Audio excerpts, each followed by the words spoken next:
So Dragon Ball Super gets a pretty bad rep for the power scaling or the storytelling proposing the power scaling in its meta. However, I for one believe it's actually far better than what we actually give it credit for.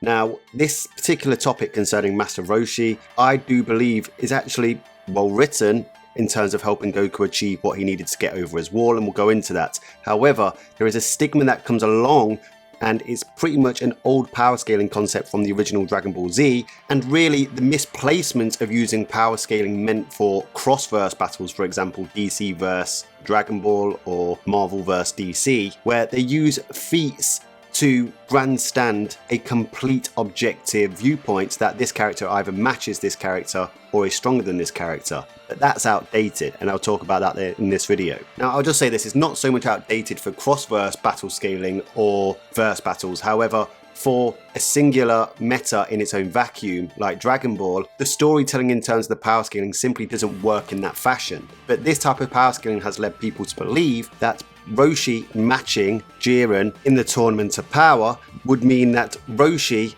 at that point of time was as strong as a Super Saiyan Blue Goku that was struggling against the same Jiren. However, I'm here to tell you that not only is Roshi not even at Super Saiyan Blue level, neither Super Saiyan God, Super Saiyan 3, Super Saiyan 2, Super Saiyan either, I'm saying is likely not even at base Goku's level. In fact, I'm pretty sure of it. And I'm going to explain why in this video. So obviously everybody was pretty shocked when Roshi was even called up to the Tournament of Power. If we go back through Roshi's history, obviously we know he had a power level of 139, he destroyed the moon, etc. in the original Dragon Ball. He is a very strong character, especially for a human. However, when it got into Z, he became quite redundant, basically reduced to the odd bit of wisdom here and there. He didn't help against Raditz, didn't help fight against the Saiyans, he didn't go to Namek and help out, he wasn't called up to the Cell games, he didn't even, then of course in the Buu saga he was pretty much nowhere to be seen and contributed nothing. So it was a surprise to us all when he actually fought against the Frieza Force in Resurrection of F, but he didn't particularly do anything of significance. I'm going to go more into that in this video because I think it's quite revealing. He wasn't called up for the Universe 6 vs Universe 7 tournament.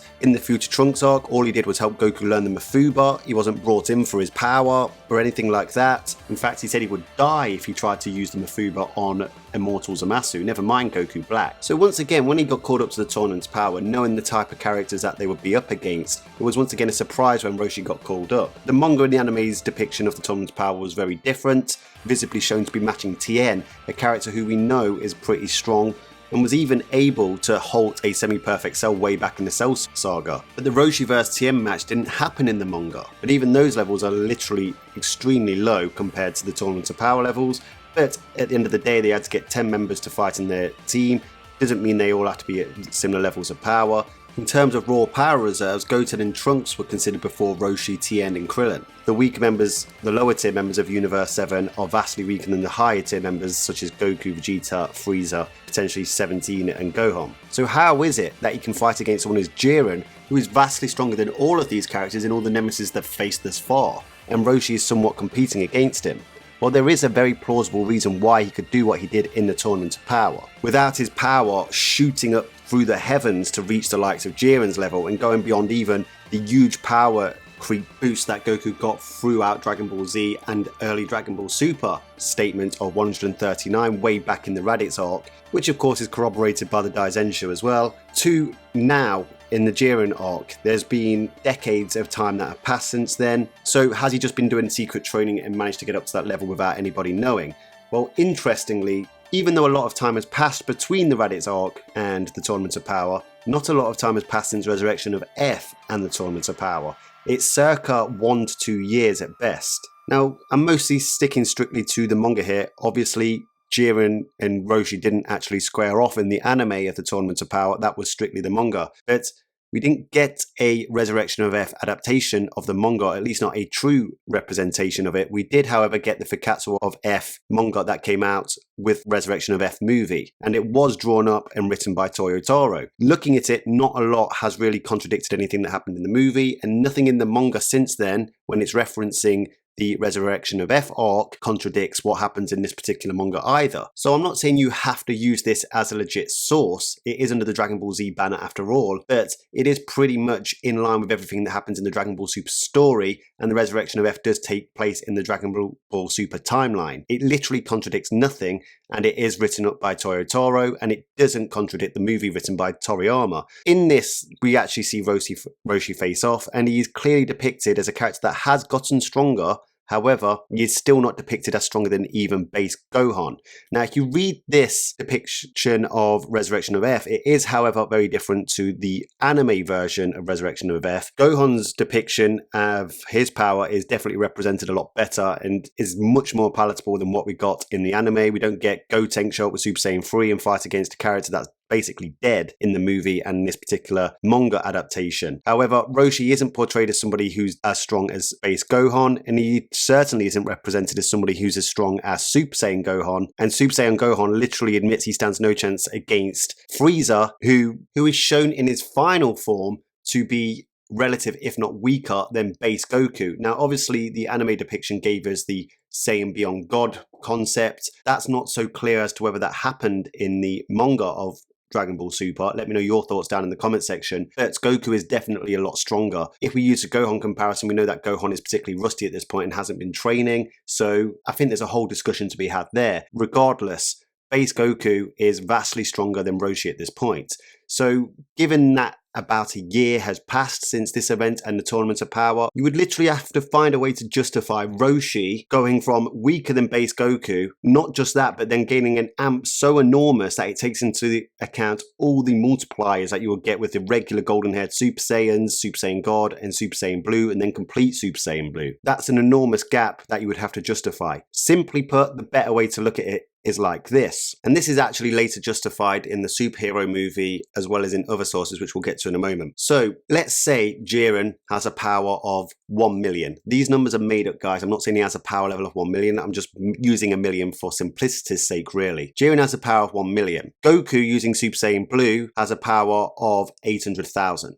That's why he cannot knock Jiren's power down. We also know that Jiren's incredibly efficient with his power. Like I said, we'll get to that in a moment. Roshi comes along and, say, fights with a power of 350. Once again, not saying his power level is 350, just using this number for simplicity's sake. Now, the rules of the Tournament of Power is no killings allowed. If you kill, you get disqualified. Now, if Jiren's power or his full potential power is 1 million, if he fights too over the top against, say, Goku, who has a power level of 800,000, he could risk killing Goku, which would get him disqualified and leave Universe 11's chances of winning the tournament's power and being erased from existence as a high probability. So when Roshi steps in and he comes in with a power of 350, do you think Jiren's going to continue fighting with a power of 800,000, even though it's not his full power yet, against somebody with a power of 350? No, because he would likely kill him. Jiren has lowered his power application to around 350 himself. But what he's found out is that Roshi's skill level in terms of his movement, because that's what Roshi is really trying to demonstrate to Goku,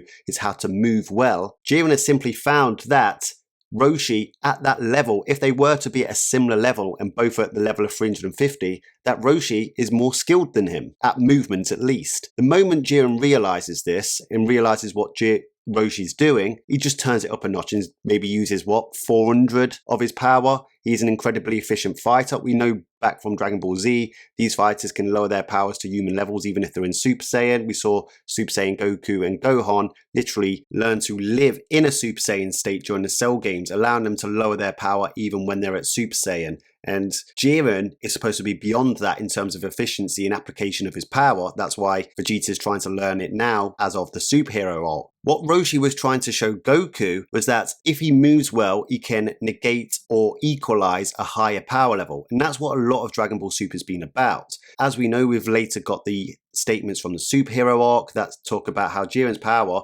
wasn't actually that different from Goku and Vegeta's, but because he was super efficient with that power, then he was able to look like he wasn't losing any power at all, whereas Goku and Vegeta would have been dropping in power quite quickly. So if we go back to those made-up numbers or hypothetical numbers I just talked about, if Jiren is only fighting at 800,000 out of his 1 million level power level, but Goku's having to fight at 800,000 of his power level, Goku's power is going to drop quite quickly and Jiren's isn't going to drop that much at all. So the next exchange they have, the gap's going to be even bigger.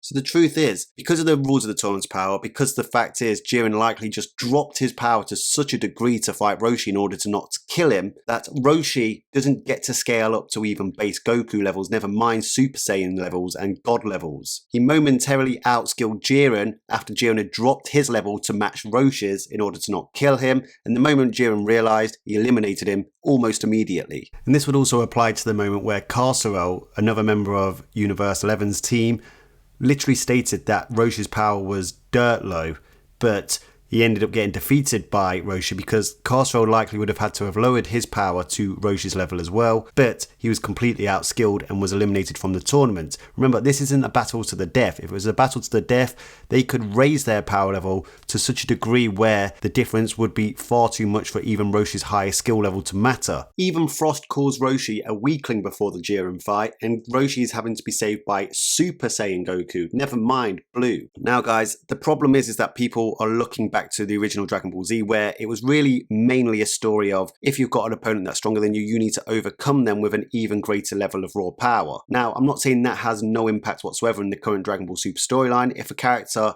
has too much raw power reserves over their opponent, then the chance of that other character being able to equalize that power with a skill or technique definitely reduces. However, the story of Dragon Ball Super is certainly going more in that direction than ever, and it's very different to that of Dragon Ball Z. And that's why Roshi himself in this very same manga chapter criticized Goku for relying on constantly breaking his wall with power and offered him the chance to go in a different direction. When Goku did go in a different direction, he overcame his wall. And guys, like I said at the beginning of this video, in terms of writing, I believe that this is a good direction to go with the power scaling. It's just simply evolved from what it once was in Dragon Ball Z, and it's simply not applied by the writers in the same way that you would apply it if you're using your own power scaling theologies in verse battles or cross-fictional verse battles. But if you just look at it simply that Jiren lowered his power to Roshi rather than the opposite way round, there's enough pretext there for the fact that Roshi was just simply outskilling Jiren at Roshi's own level, as opposed to being as strong as Jiren in terms of his raw power reserves. Anyway guys, that's why Roshi is overrated and why. I look forward to seeing what you've got to say down in the comments section. Subscribe if you haven't subscribed. Smash a like on the video if you want more videos like this. Until next time, Ad Astra.